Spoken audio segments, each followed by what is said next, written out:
여러분, 사무엘 하에서는 드디어 다윗이 왕이 되는 모습을 볼 수가 있습니다. 그래서 사무엘 하에 있는 전체 내용은 핵심으로 바로 다윗이 등장하고 있다는 것을 우리가 기억할 필요가 있습니다. 그리고 이 다윗이 하나님 앞에서 깨어 있는가 아니면 범죄하는가에 따라서 다윗의 왕국의 흥망성쇠가 결정되는 것을 우리 사무엘하 말씀을 통해서 볼 수가 있죠. 그것은 무엇입니까?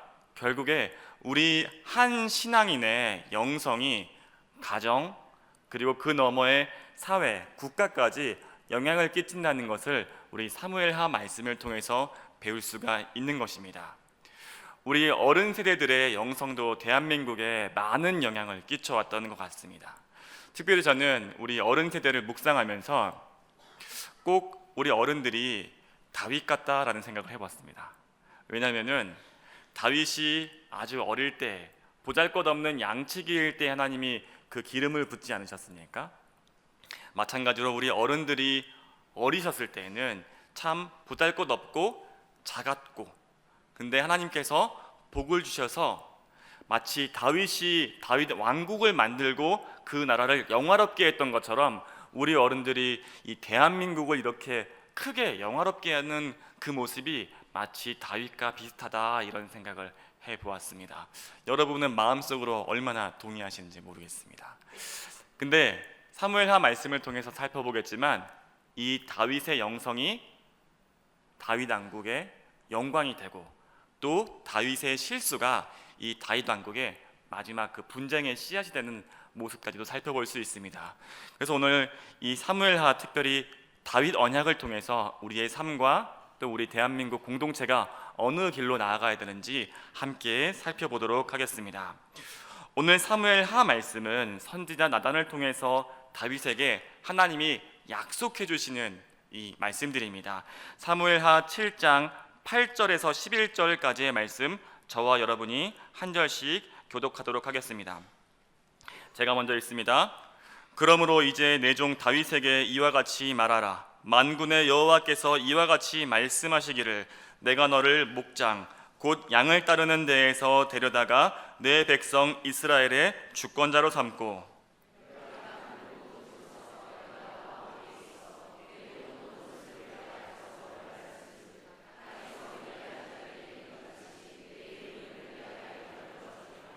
내가 또 내 백성 이스라엘을 위하여 한 곳을 정하여 그를 심고 그를 거주하게 하고 다시 옮기지 못하게 하며 악한 종류로 전과 같이 그들을 해하지 못하게 하여, 함께 했습니다. 전에 내가 사사에게 명령하여 내 백성 이스라엘을 다스리던 때와 같이 아니하게 하고 너를 모든 원수에게서 벗어나 편히 쉬게 하리라. 여호와가 또 내게 이르노니 여호와가 너를 위하여 집을 짓고. 아멘.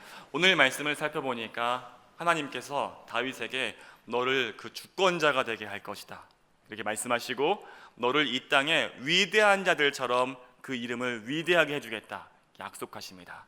그리고 사사시대와 같이 아니하고 너희가 더 이상 외적의 위협에서 걱정하지 않게 될 것이다, 이렇게 약속하셨습니다.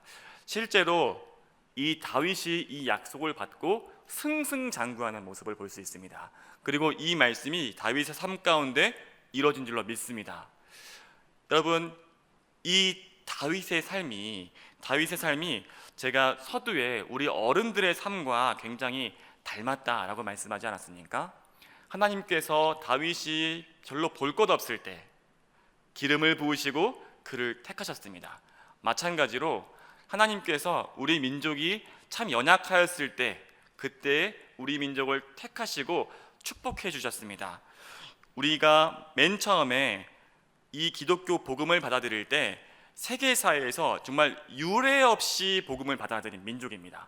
그러니까 선교사님들도 와, 진짜 놀랍다, 한국의 부흥이 놀랍다, 이렇게 기록한 선교 기록이 있을 만큼 이 일제 시대에 이 복음의 전파가 정말 놀라웠습니다.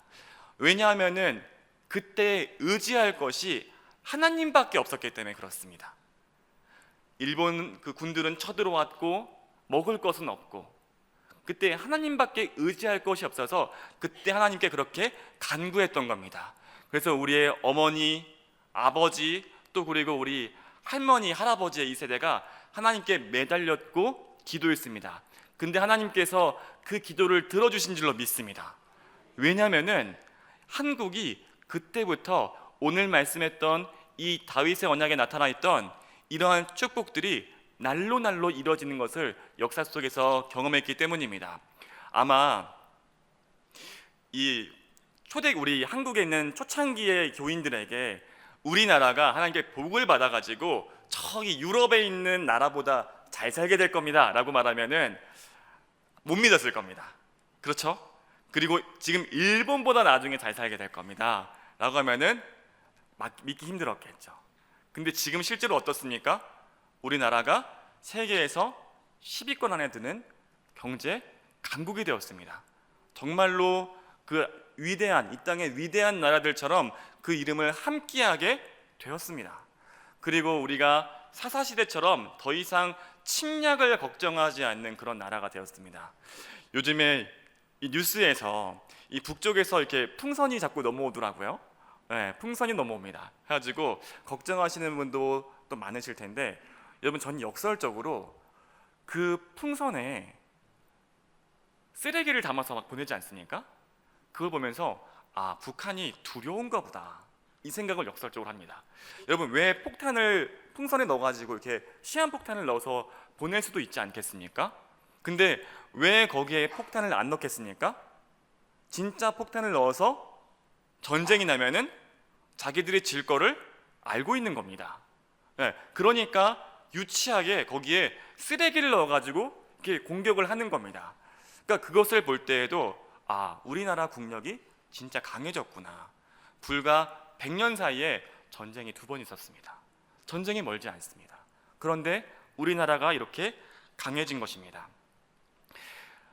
여러분, 신문에서 이 베이비붐 세대라는 말 혹시 들어보셨습니까?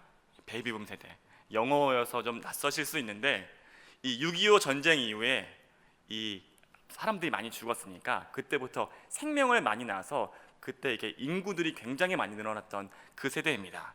그 베이비붐 1세대가 이제 1955년생입니다.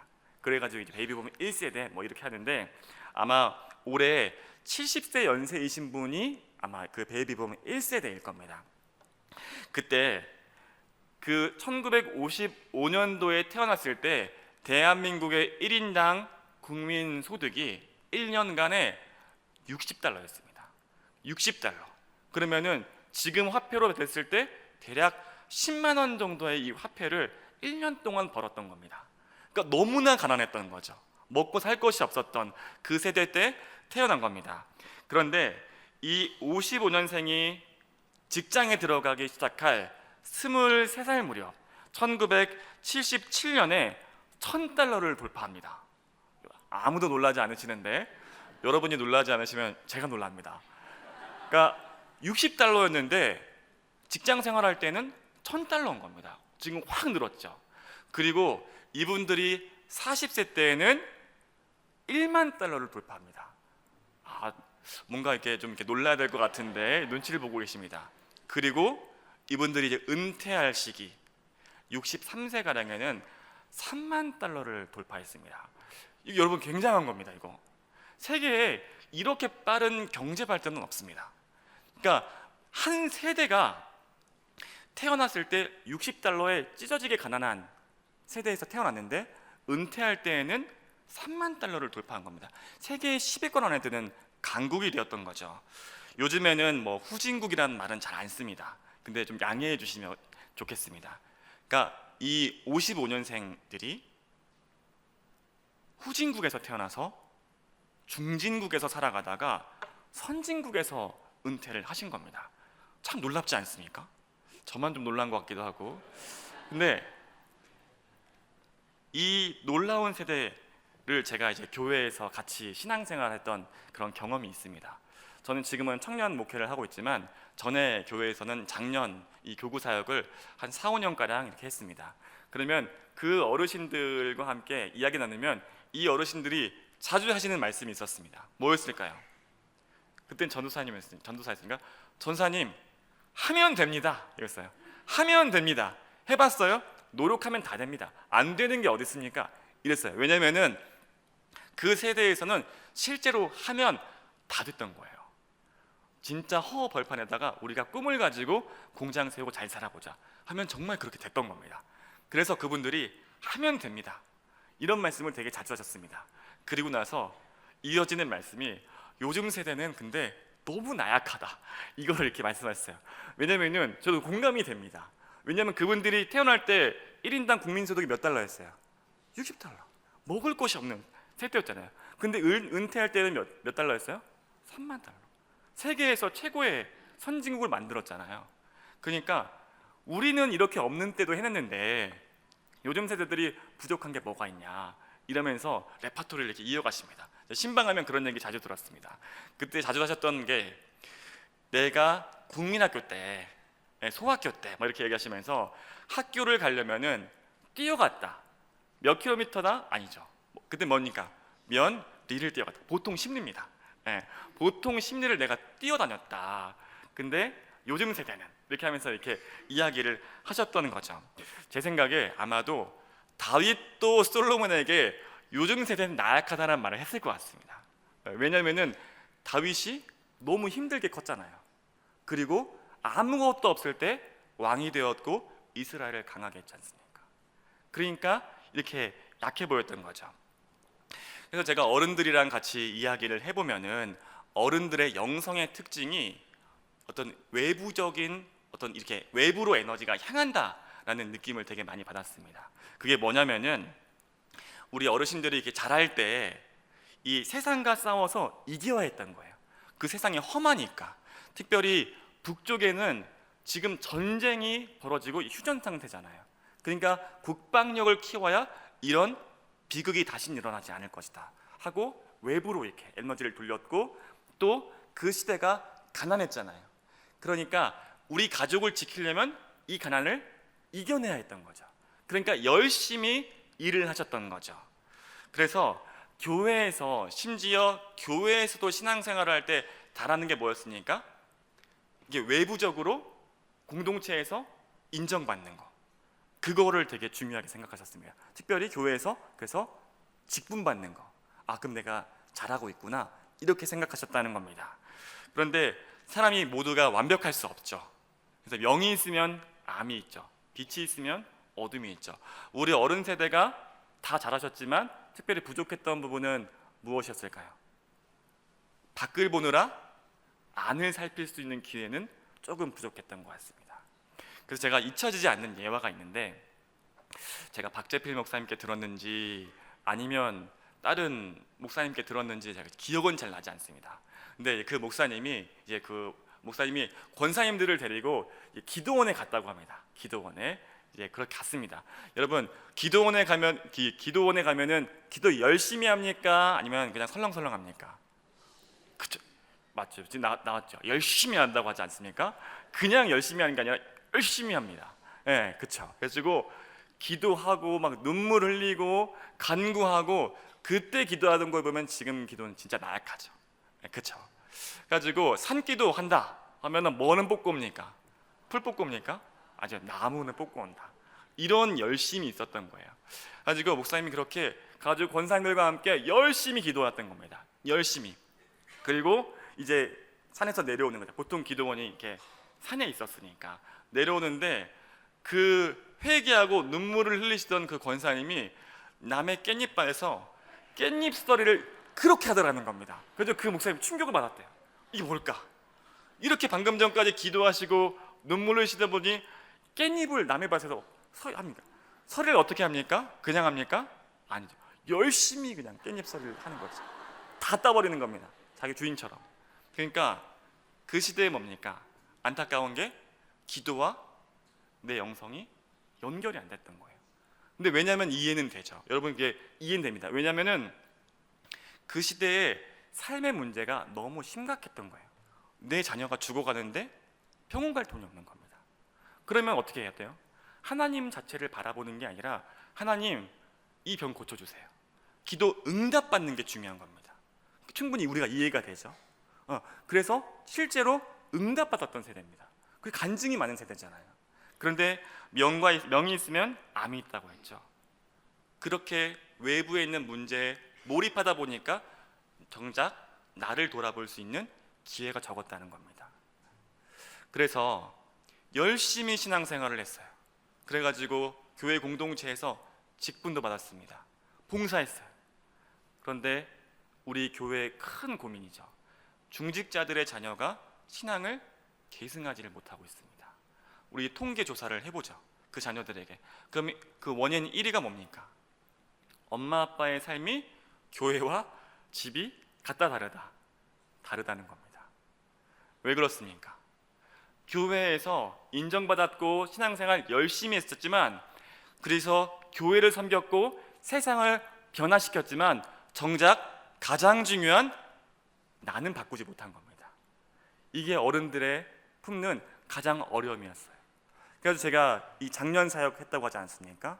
그래서 저한테 그렇게 말씀하셨던 어르신들, 전사님, 목사님, 하면 됩니다, 다 할 수 있습니다 라고 말했지만 정작 못하신 것들이 있었습니다. 가장 중요한 거를 놓치시는 분들이 많았어요. 그래서 신방을 하면은 저한테 그렇게 말씀하시곤 했어요. 아빠가 평생 뼈 빠지게 일해가지고 돈 벌어다 줬고 하는데 내가 못 해준 게 뭐가 있냐는 거예요. 억울하다는 겁니다. 내가 당신한테 그렇게 돈 벌어다 주고 난 쉬지도 못하고 평생 일했는데 내가 못 해준 게 뭐가 있냐는 거예요. 왜냐면은 그 어르신이 가정에서는 아빠가 왕따인 거예요. 엄마가 내가 너 하나만 보고 살았어. 아빠가 속썩이지만 나 너 하나만 보고 살았어. 내가 너를 위해서 얼마나 희생했는데. 그런데 뭡니까? 정작 그 엄마가 그렇게 봤던 아들, 딸과 원수지간인 거예요. 목사님, 전사님, 다 할 수 있습니다, 하면 됩니다 라고 했지만 가정은 못 다스렸던 거예요. 그래가지고 노년에 그 밝은 이 과거의 영광을 이야기하시지만, 그렇지만 그 얼굴에 드리우는 그 그늘을 제가 4년간 5년간 그렇게 봐왔던 것이죠. 그래서 여러분, 우리나라가 소득 3만 달러가 되었지만 세계 10위권 안에 드는 강국이지만 안타깝게도 자살률이 여전히 10년째 1위인 나라입니다. 그리고 세계에서 유례가 없을 정도로 아이를 낳기를 포기하는 그런 나라이기도 합니다. 우리 어른들이 세운 대한민국, 가정 그리고 교회가 허물어지고 있는 요즘입니다. 그럼 우리가 이 문제를 어떻게 해결해야 될까요? 저는 우리가 하나님 말씀으로 다시 돌아가면 이 문제가 해결될 줄로 믿습니다. 우리 12절 말씀, 13절 말씀 우리 함께 살펴보도록 하겠습니다. 우리 한 목소리로 읽습니다. 내 수완이 차서 내 조상들과 함께 놓을 때 내가 내 몸에서 날 내 씨를 내 뒤에 세워 그의 나라를 견고하게 하리라. 그는 내 이름을 위하여 집을 건축할 것이요 나는 그의 나라 왕위를 영원히 견고하게 하리라. 아멘. 아멘. 하나님이 나단을 통해서 말씀하신 이 축복입니다. 여러분, 오늘 말씀을 보면은 너의 후손, 너의 몸에서 날 씨가, 그 자손이 이 나라를 이어갈 것이다 약속하셨습니다. 그리고 그것이 영원할 것이다 라고 약속하셨습니다. 그런데 우리 특별히 어른 세대들이 이 말씀에 되게 주목해야 됩니다. 여러분, 다윗의 나라는 바벨론이 침공해서 남유다가 망하고 그 다윗의 자손들이 바벨론에 이렇게 포로로 끌려가면서 이 왕조는 사실 망했습니다. 그러니까 오늘날 다윗의 나라는 없습니다. 그러면은 우리가 생각해 볼 수 있죠. 하나님의 약속이 거짓말이었던가? 하나님의 약속이 폐기된 것인가? 여러분, 그렇지 않습니다.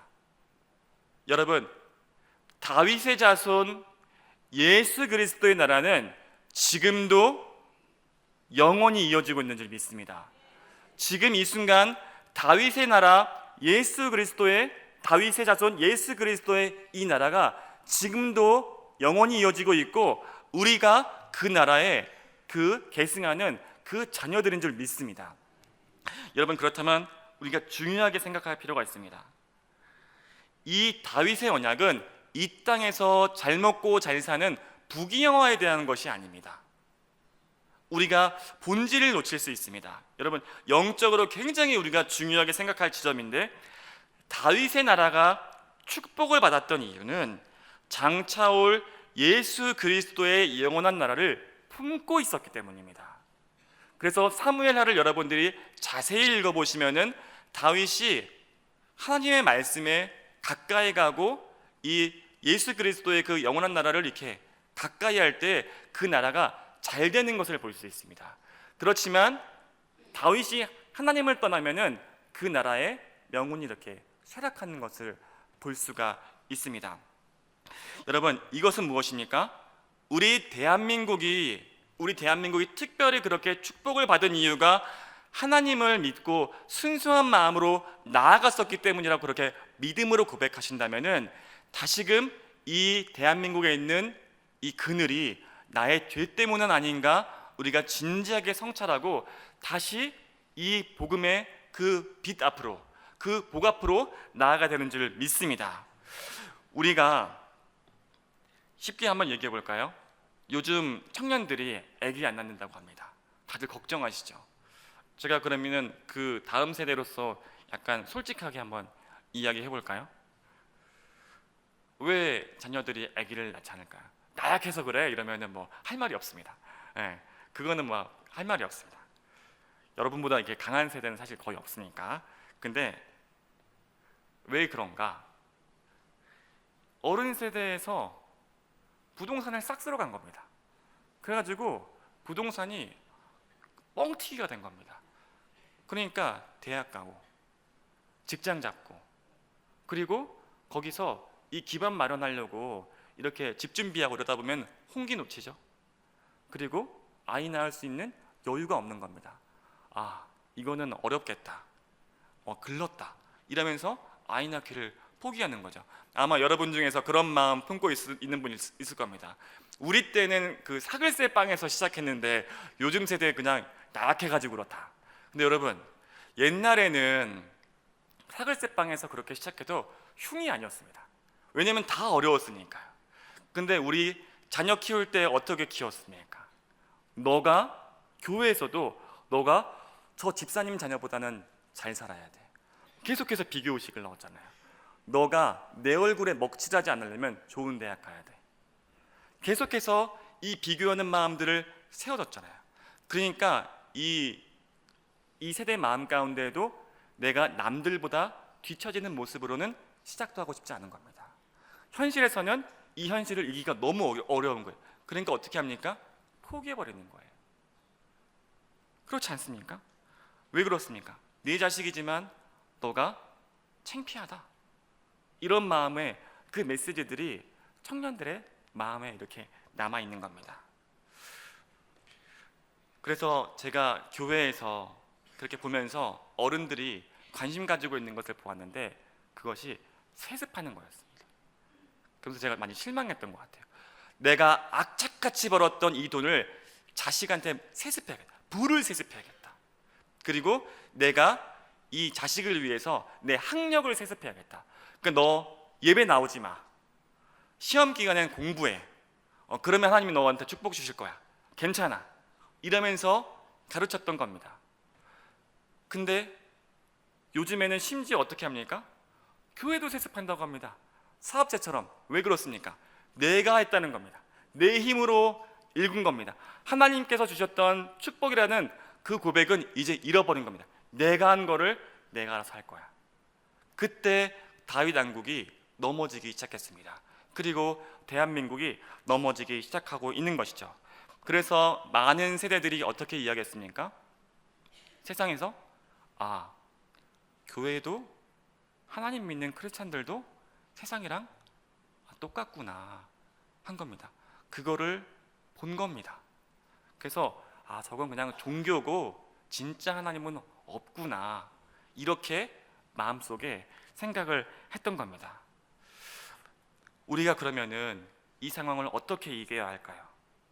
여러분, 우리가 돌아갈 것은 다시 말씀인 줄로 믿습니다. 하나님의 나라가 그 다윗의 마음에 가득했을 때 그 다윗의 나라가 결코 넘어지지 않았다는 것을 여러분 기억해야 합니다. 다윗의 나라에, 예수 그리스도 나라의 그 원리가 충만했을 때 그 나라가 강건했습니다. 여러분, 근데 오해하지 마십시오. 내가 하나님께 다시 나아가면은 내가 부자가 될 거야, 내 자녀가 부자가 될 거야, 이것이 아닙니다.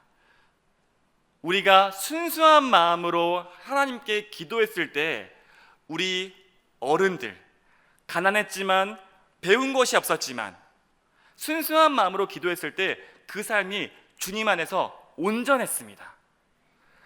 돈이 없더라도, 세상에 부귀영화를 누리지 못하더라도 그 순수한 믿음만 있으면 그리스도께서 우리와 또 우리 자손들을 지키는 줄로 믿습니다.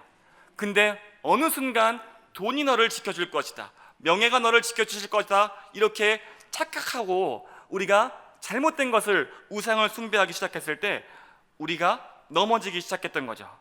그래서 우리가 이제 다시 외부에 있는 문제들을 해결하고 성취하는 것에서 이제 쉬고 주님 안에서 안을 바라봐야 할 때입니다. 그 말은 무엇이냐? 지금 돈 걱정 이런 거 내려놓고 이제 주님 안에서 나를 발견해야 된다는 말입니다. 돌아보지 못했던 나의 마음, 내가 외향적으로는, 외부로는 거창했지만 내부로는 참으로 빈곤했던 나의 이제 이 인생을 노년에 다시 한번 돌아봐야 됩니다. 아빠가 못해준 게 뭐가 있냐?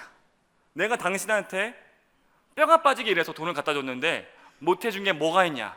그렇지만 예수님처럼 그 남편 같은 모습으로 사랑하지 못했고 예수님 같은 아빠가 되지 못했다면은 그거는 못해준 겁니다. 내가 돈을 벌어다 준다는 그 이유로 폭언을 일삼았고 폭력을 일삼았고 자녀들을 비교하고 그렇게 상처 줬던 것이 있었다면은 그거 못해준 겁니다. 그거를 회개하지 않고 바라볼 수 없다면은 그 노년은 외로울 수밖에 없는 것입니다.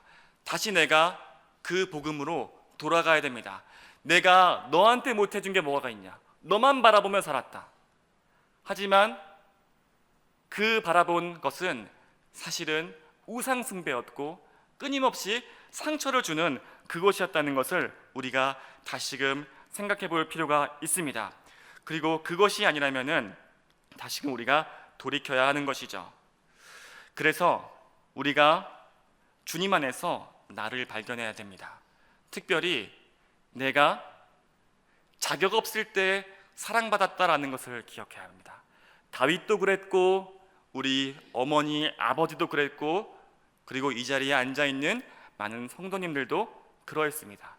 자격 없을 때, 가난했을 때, 배우지 못했을 때 주님께서는 우리를 사랑하시고 그 순수한 마음을 주님께서 알아주셨습니다. 그래서 여러분, 인생에 대한, 이루지 못한 것에 대한 그런 후회와 또 가지지 못한 것에 대한 염려로 인생을 마무리하는 것이 아니라 하나님께서 나에게 충만하게 은혜로 함께 해주셨다, 그렇게 믿음으로 고백할 수 있어야 할 겁니다.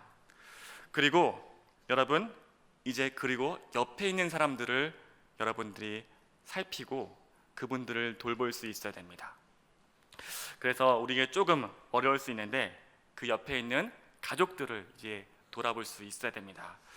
우리 남자 성도님들, 예수님 같은 남편이 아니었다, 내가 예수님 같은 그런 아버지가 아니었다면은 이제부터 그런 아버지가 되기로, 남편이 되기로 결심하고 다시금 그렇게 노력하시면 되는 겁니다. 우리 남자 성도님들에게 제가 좀 도전하고 싶은데 저를 한번 이렇게 따라해 보시고 제가 중요한 말을 알려드리겠습니다.